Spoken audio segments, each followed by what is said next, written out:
murwere kuti masidhi enyu anowanikwa kupi uye ari kufamba zvakadii uye vanhu vanga vawana zvakadii masidhi enyu embirani? Masidhi aiva kuwanika mukatenderera mukati mekufamba imomo munzvimbo dzakasiyana maguta imomo. Masidhi ari kufamba zvakanyanyisa. Ndakafara zvikuru ezvinezvi sidhi iro riri rari kukwanisa 5 days rabuda mukati mekubikwa newabiki waro. Ezvinezvi riri kufamba zvakanyanyisa nekuti ndine makopisizi akati wande apera ma1000s nema1000s. Andifambira pamasidhi ndisanda video risati rabuda.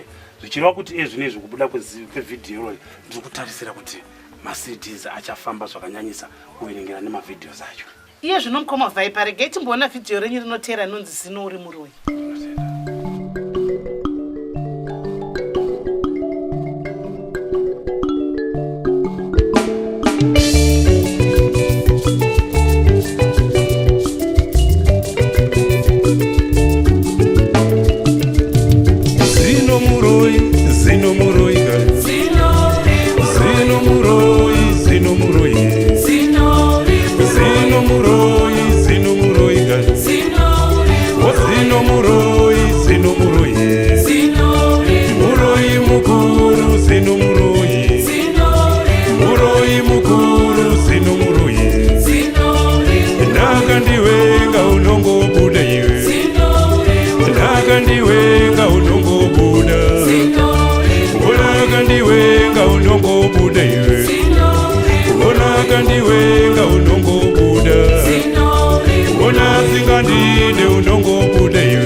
Andichaziva nondidawo kana nondivenga ine panyika pano.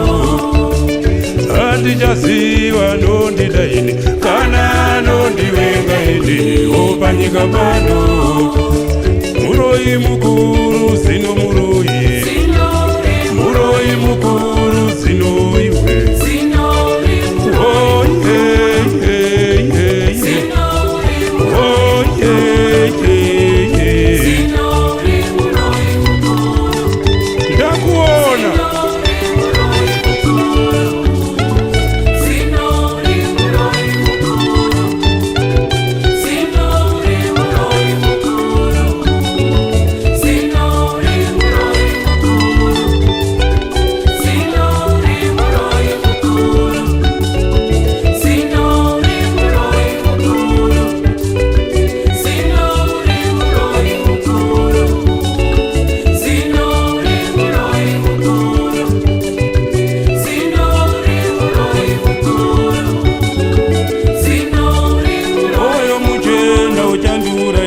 Mangwana ndichava muvengeni mukuda kubatsira.